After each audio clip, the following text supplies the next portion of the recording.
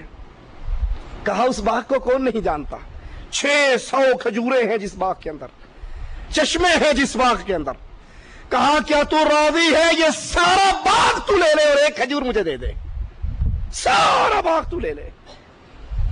وہ حیران ہو کر کہتا ایک کھجور کے بدلے میں سارا باغ؟ کہا سارا باغ، ایک کھجور مجھے دے دے۔ وہ لوگوں کی طرف اشارہ کرتا ہے کہ گواہ ہو جاؤ کہیں یہ مکر نہ جائے، کہا بھلے آدمی تجھے تو یہ فکر ہے کہیں مکر نہ جائے، اور مجھے یہ فکر ہے اگر تو باغ پہ بھی راضی نہ ہوتا میں ساری جائیداد تجھے دے کر یہ کھجور لے لیتا۔ دوڑتے ہوئے رسول اللہ صلی اللہ علیہ وسلم کے پاس ہے، اللہ کے نبی میں نے سارا باغ دے کر یہ کھجور لی، اب یہ کھجور میں آپ کو دیتا ہوں، اس یتیم کو دے دو، اس کے بدلے میں جنت کی کھجور کا وعدہ مجھ سے کر لو۔ اللہ کے نبی صلی اللہ علیہ وسلم فرماتے ہیں ابو دہدا ایک کھجور کتنے ہی کھجوروں کے وہ درخت ہے جنت میں جو پھلوں سے لدے ہوئے ابو دہدا کے ہیں۔ صحابی راوی حدیث کہتا ہے یہ جملہ نبی نے ایک بار نہیں بار بار کہا، کتنے ہی کھجور کے درخت پھلوں سے لدے ہوئے جنت میں ابو دہدا کے ہیں۔ ابو دہدا واپس آئے، باغ کے دروازے پہ کھڑے ہوئے، اندر داخل نہیں ہوئے، وہیں سے بات لگائی ام دہدا باہر نکلو۔ کہا باہر نکل آؤں؟ آج خامد گھر میں نہیں آ رہا، باہر سے ہی بلا رہا ہے۔ کہا کیوں؟ کہا یہ باغ ہمارا نہیں رہا۔ کہا ہمارا نہیں رہا؟ اتنے سالوں کی محنت سے قطرہ قطرہ جوڑ کر یہ باغ بنا تھا، ہمارا نہیں رہا؟ کہا نہیں۔ کہا کیسے بیچا؟ کہا ام دہدا یہ باغ دے کر رب سے جنت لے لی ہے۔ مبارک لوگوں کی بیویاں بھی مبارک ہوتی ہیں، فوراً کہتی ہے ابو دہدا پھر باہر انتظار کرو، اندر آنے کی ضرورت نہیں، اور مبارک ہو جو سودا تو نے کیا ہے یہ بڑے نفع کا سودا ہے۔ اپنے بچوں کو لیا، باہر نکلی، جب دروازے پہ پہنچی بچوں کو دیکھا ان کی جیب کے اندر کچھ کھجوریں تھی، وہ ساری کھجوریں نکال کر باغ میں پھینک دی۔ کہا بیٹو یہ ہماری نہیں، یہ رب کی کھجوریں ہیں۔ ایک چھوٹا سا بچہ اس نے ایک کھجور اٹھائی اپنے منہ میں ڈالی، بھوکا، انگلی ڈال کے اس کے منہ سے کھجور نکال لی۔ کہا بیٹا یہ کھجور ہماری نہیں، اس کے بدلے ہم اللہ سے اس کی جنت کو خرید چکے ہیں، اور وہ کھجور اہدا واپس آئے۔ سوچو، اللہ کے لیے سوچو، واقعات سن کے صرف سر نہ مارو، سوچو اتنی قیمتی جنت کے لیے میں نے اور آپ نے کیا تیاری کی ہے۔ کوئی 30 سال گزار چکا، کوئی 40 سال گزار چکا، کوئی 60 سال گزار چکا، آپ کی اور میرے پلے کے اندر وہ کون سی چیزیں ہیں جس کو اللہ کے دربار میں پیش کر کے ہم بھی جنت کا سوال کر سکیں۔ میں نے اور آپ نے اس جنت کے لیے کیا تیاری کی۔ رسول اللہ صلی اللہ علیہ وسلم میدان بدر کے لیے نکلتے ہیں، صحابہ کو کمزور دیکھتے ہیں، تھوڑے سے صحابہ، کمزور صحابہ بظاہر، صفیں لگا کر صفیں سیدھی ہو گئی۔ اللہ کے نبی صلی اللہ علیہ وسلم اپنے رب سے مدد مانگتے ہیں، اور پھر صحابہ سے مخاطب ہو کر کہتے ہیں قوموا الی جنت ارضها کارض السماء والارض، اٹھو اور اس جنت کے لیے دوڑ لگاؤ جس جنت کی چوڑائی زمین و آسمان کے برابر ہے۔ رسول اللہ صلی اللہ علیہ وسلم کے صحابی عمیر ابن حمام یہ سنتے ہی کہتے ہیں یا رسول اللہ الجنہ، صلی اللہ علیہ وسلم قال نعم جنہ، اللہ کے نبی جنت؟ کہا ہاں جنت۔ کہا اللہ اکبر، اپنی جیب سے کھجوریں نکالی، 7 کھجوریں، یہی ان کا ناشتہ، یہی دوپہر کا، یہی رات کا۔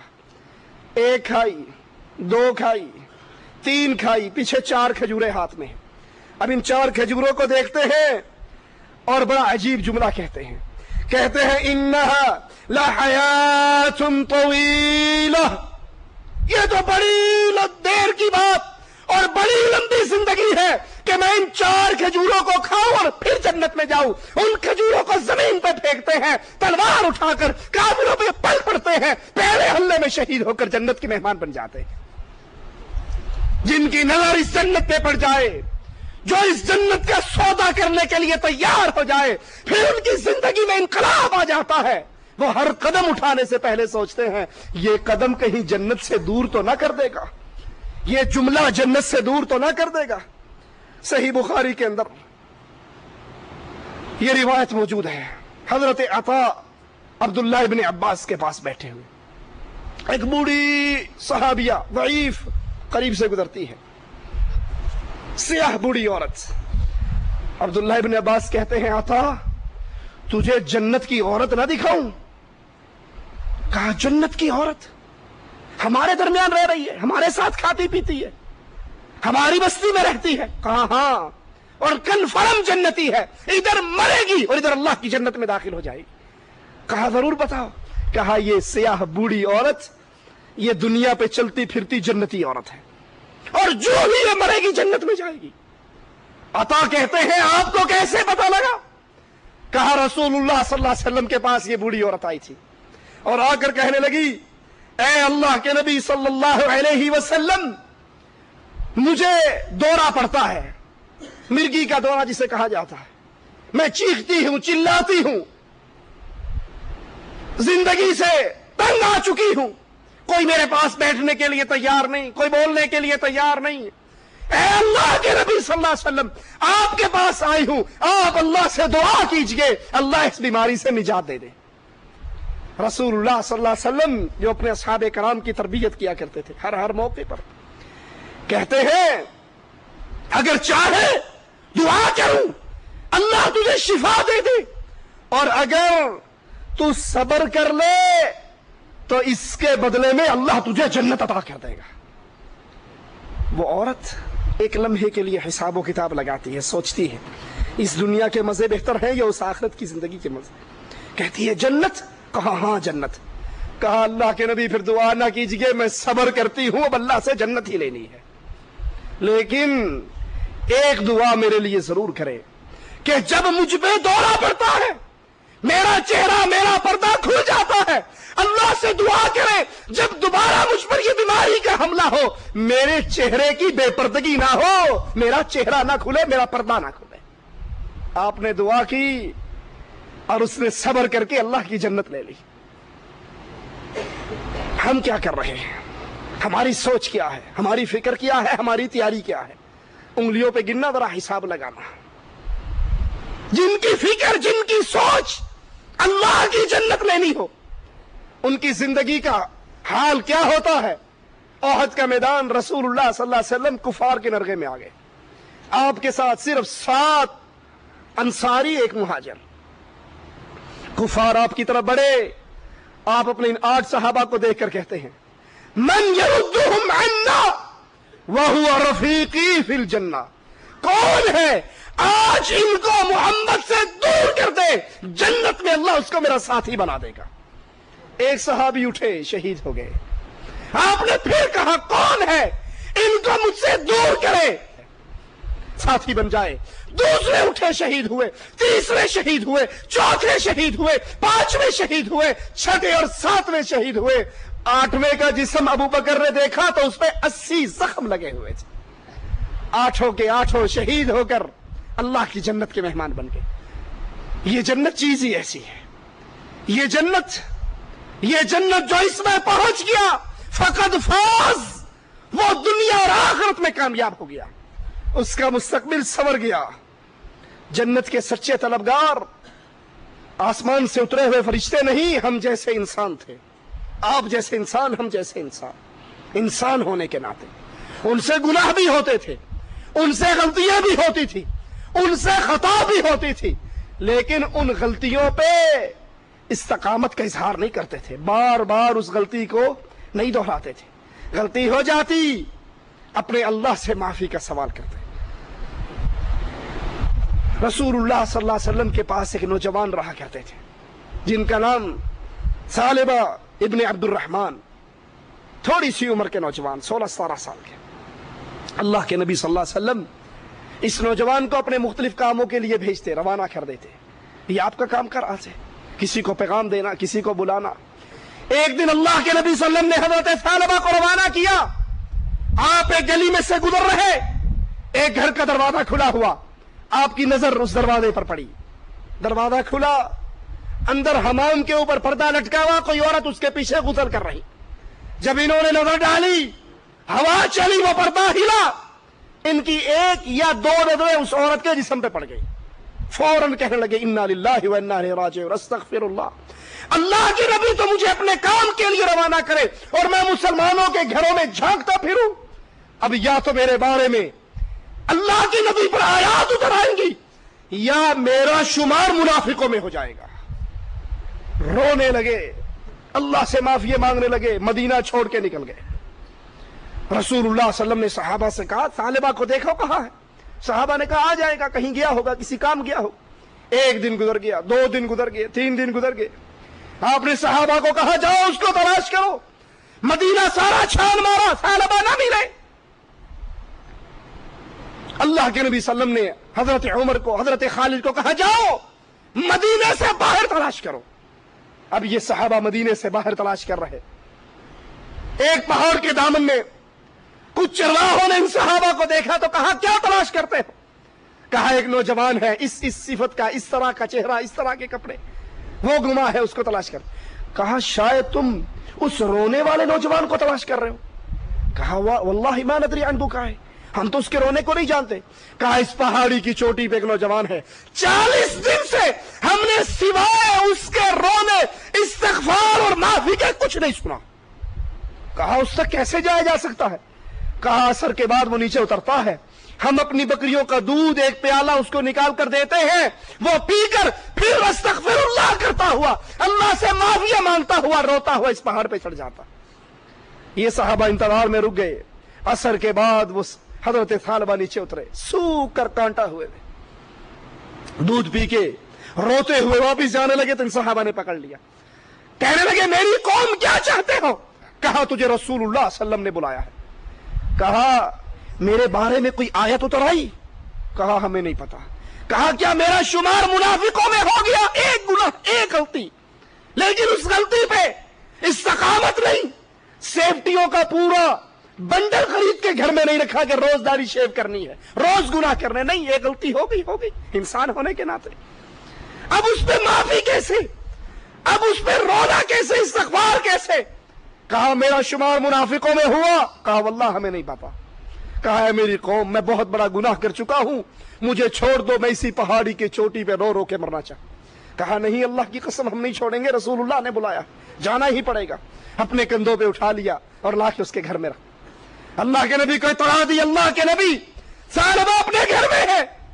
رسول اللہ صلی اللہ علیہ وسلم اس کی طرف گئے، جو ہی دروازے پر پہنچے حضرت ثعلبہ نے رسول اللہ صلی اللہ علیہ وسلم کو دیکھا، فوراً چیخ کے کہتے ہیں اللہ کے نبی کیا میرے بارے میں آیات اتر آئی؟ آپ نے کہا نہیں۔ کیا میرا شمار منافقوں میں ہو گیا؟ آپ نے کہا نہیں۔ آپ ثعلبہ کے پاس آتے ہیں، اس کے سر کو اٹھا کر اپنی گود میں رکھ لیتے ہیں۔ ثعلبہ تڑپ کے کہتے اللہ کے نبی یہ سر گناہوں سے بھر چکا ہے، اس کو اپنی مبارک ران اور گود میں نہ رکھو، اس کو زمین پہ رکھ دو۔ آپ نے کہا نہیں ثعلبہ میں اس کو اپنی گود میں ہی رکھوں گا۔ کہتے ہیں ثعلبہ کیا چاہتا ہے؟ کہتا ہے اللہ کی معافی چاہتا ہوں۔ کہا کس سے ڈرتا ہے؟ کہا اللہ کے عذاب سے ڈرتا ہوں۔ کہا کس کی تمنا کرتا ہے؟ کہا اللہ کی جنت کی تمنا کرتا ہوں۔ رسول اللہ صلی اللہ علیہ وسلم فرمانے لگے ثعلبہ میں دعا کرتا ہوں اللہ تجھے جس سے تو ڈرتا ہے اس سے بچا دے، جس کی تیری خواہش ہے وہ عطا کر دے، جو تیری تمنائیں ہے وہ پوری کر دے۔ کہتے ہیں اے رسول اللہ صلی اللہ علیہ وسلم میرے گوشت اور میری ہڈیوں کے درمیان ایسے محسوس ہو رہا ہے جیسے چیونٹی اور کیڑی چلتی ہے۔ آپ نے کہا تو یہ محسوس کر رہا ہے؟ کہا ہاں۔ کہا ثعلبہ یہ تو تیری موت کے آثار ہیں جو آ چکے ہیں، اب تو تیری موت کا وقت آ چکا ہے۔ اپنی زبان مبارک سے ثعلبہ کو کلمہ پڑھاتے ہیں، لا الہ الا اللہ کا اقرار کرتے ہیں، اور ان کی روح اس دنیا سے اگلے جہان کے لیے پرواز کر جاتی۔ اس کا جنازہ لے کر مسلمان قبرستان کی طرف جا رہے، رسول اللہ صلی اللہ علیہ وسلم بھی ساتھ ہیں۔ صحابہ نے اللہ کے نبی صلی اللہ علیہ وسلم کے لیے کافی جگہ چھوڑی ہوئی کہ آپ آرام سے چل سکیں۔ حضرت عمر کہتے ہیں میں دیکھتا ہوں اللہ کے نبی اپنے پاؤں کی انگلیوں پہ چل رہے ہیں۔ میں نے کہا اللہ کے نبی صلی اللہ علیہ وسلم آپ تو ایسے چل رہے ہیں جیسے بڑا ازدحام ہو، رش ہو، حالانکہ آپ کے لیے بڑی کھلی جگہ چھوڑی ہے، آپ پھر ایسے کیوں چلتے ہیں؟ کہا عمر تجھے کیا پتا، ثعلبہ کے جنازے کے لیے، اس کی نماز کی شرکت کے لیے آسمان سے اتنے فرشتے اترے ہیں، میں اپنے قدموں کو رکھنے کی جگہ نہیں پا رہا۔ جنت کے سچے طلبگار گناہ ہو جائے، غلطی ہو جائے، فوراً اپنے اللہ کی طرف رجوع کرتے ہیں، اپنے اللہ سے دوستی لگاتے ہیں، اللہ سے تعلق جوڑتے ہیں۔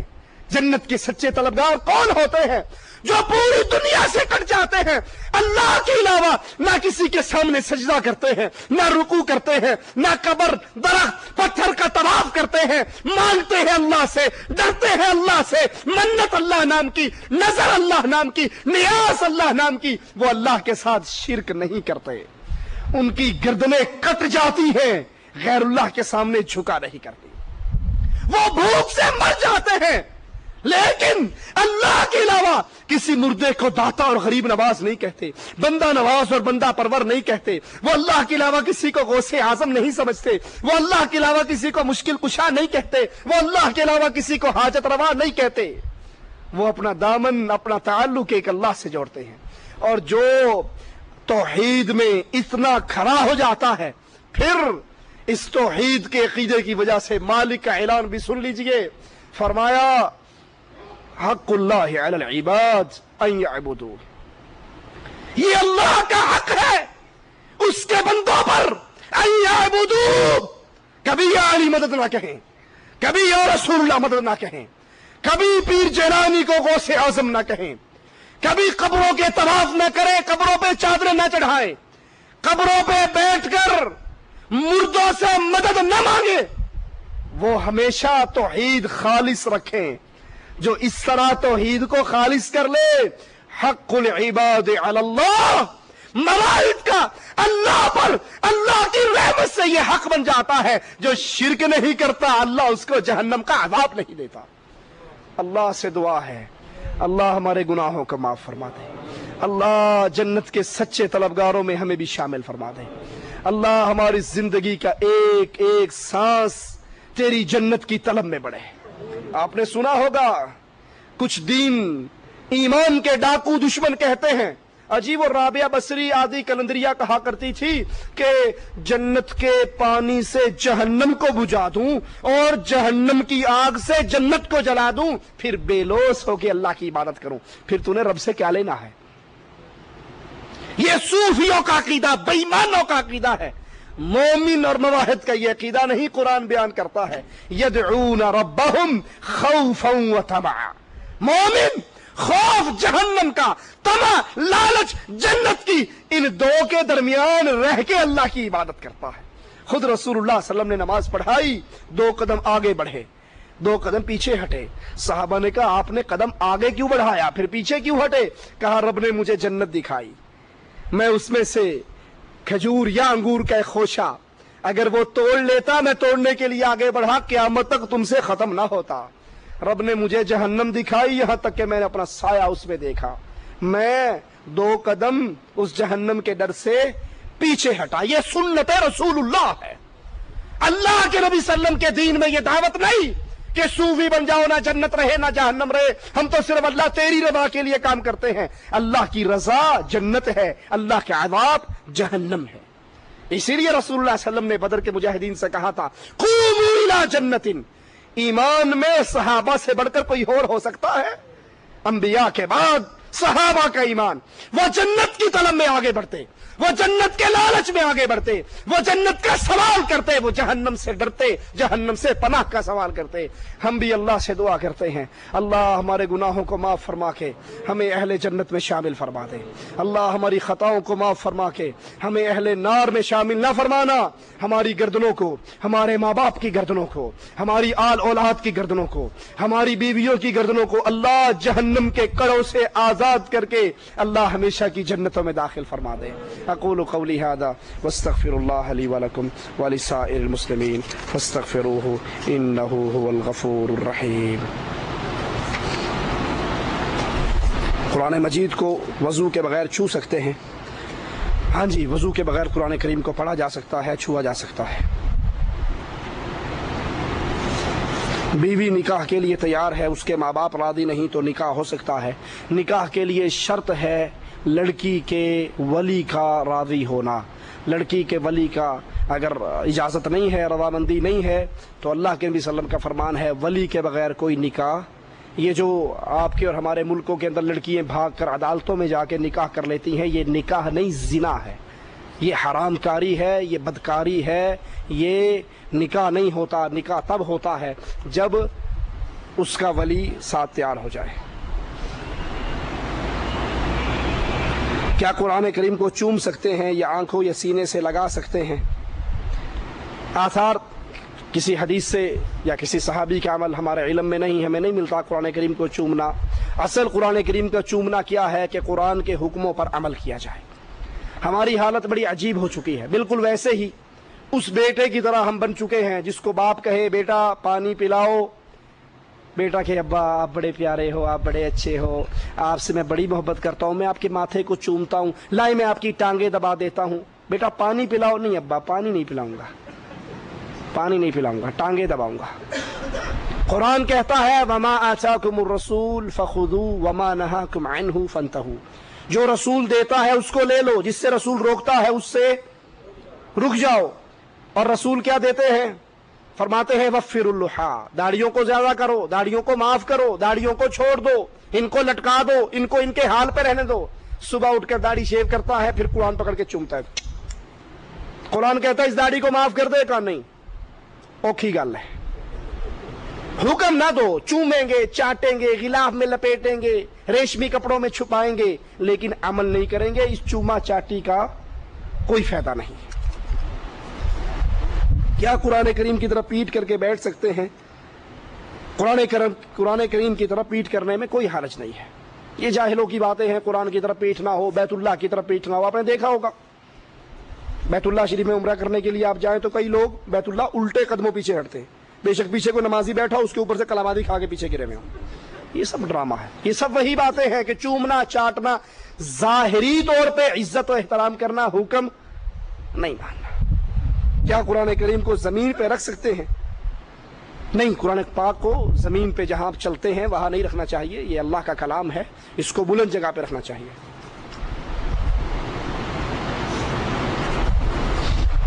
اللہ اور بندے کے درمیان واسطہ اور وسیلہ کفر ہے، اس کی وضاحت کرے۔ اگر کوئی بندہ یہ عقیدہ رکھے کہ اللہ عز و جل ہماری بات نہیں سنتا، اس کو سنانے کے لیے واسطے اور وسیلے ضروری ہیں، واسطوں کے بغیر ہماری بات، ہماری پہنچ اس دربار میں نہیں ہے، جس طرح دنیا کی مثال دیتے ہیں، تو یہ عقیدہ رکھنا تو واقعی کفر ہے۔ محمد عبد الوہاب رحمۃ اللہ علیہ نے اس کو نواقض اسلام میں بیان کیا ہے، اور یہی عقیدہ ہے کفار مکہ کا۔ وہ کہا کرتے تھے ما نعبدهم الا ليقربونا الى الله زلفى هؤلاء شفعاؤنا عند الله، یہ اللہ کے ہاں ہمارے سفارشی ہیں، ہماری سنتا نہیں، ان کی موڑتا نہیں، تو یہ عقیدہ قرآن و حدیث کے خلاف ہے۔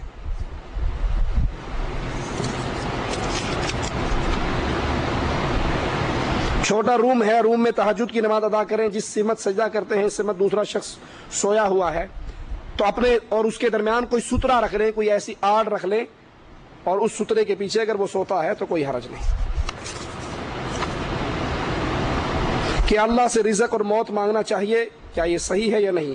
موت کا سوال رسول اللہ صلی اللہ علیہ وسلم نے فرمایا کہ اللہ سے لا تتمنوا الموت، موت کی تمنا نہ کرو، موت نہ مانگو۔ ہاں، اپنے رزق کی فراغی کے لیے انسان دعا کر سکتا ہے۔ حدیث اور سنت میں کیا فرق ہے؟ حدیث اللہ کے نبی صلی اللہ علیہ وسلم کی زبان مبارک سے نکلے ہوئے جملے حدیث کہلاتے ہیں، اللہ کے نبی صلی اللہ علیہ وسلم کا عمل سنت کہلاتا ہے۔ مترادف چیزیں ہیں۔ سنت اس وقت تک سنت نہیں بنتی جب تک آپ کا قول نہ ہو، ٹھیک ہے؟ قول کو حدیث کہتے ہیں، عمل کو سنت کہتے ہیں۔ حدیث کئی طرح کی ہے، آپ حکم دیں وہ بھی حدیث ہے، وہ بھی سنت ہے، آپ عمل کریں وہ بھی حدیث ہے، اور آپ کے سامنے کوئی عمل کرے اور آپ خاموش رہیں تو وہ بھی حدیث ہے۔ کیا ایسے کوئی صحابی ہیں جن کو غسل کی حاجت میں جنگ میں شہید ہوئے؟ جی، غسیل الملائکہ حضرت حنظلہ وہ صحابی ہیں جن کو فرشتوں نے غسل دیا۔ سبحانک اللہم وبحمدک اشہد ان لا الہ الا انت استغفرک واتوب الیک۔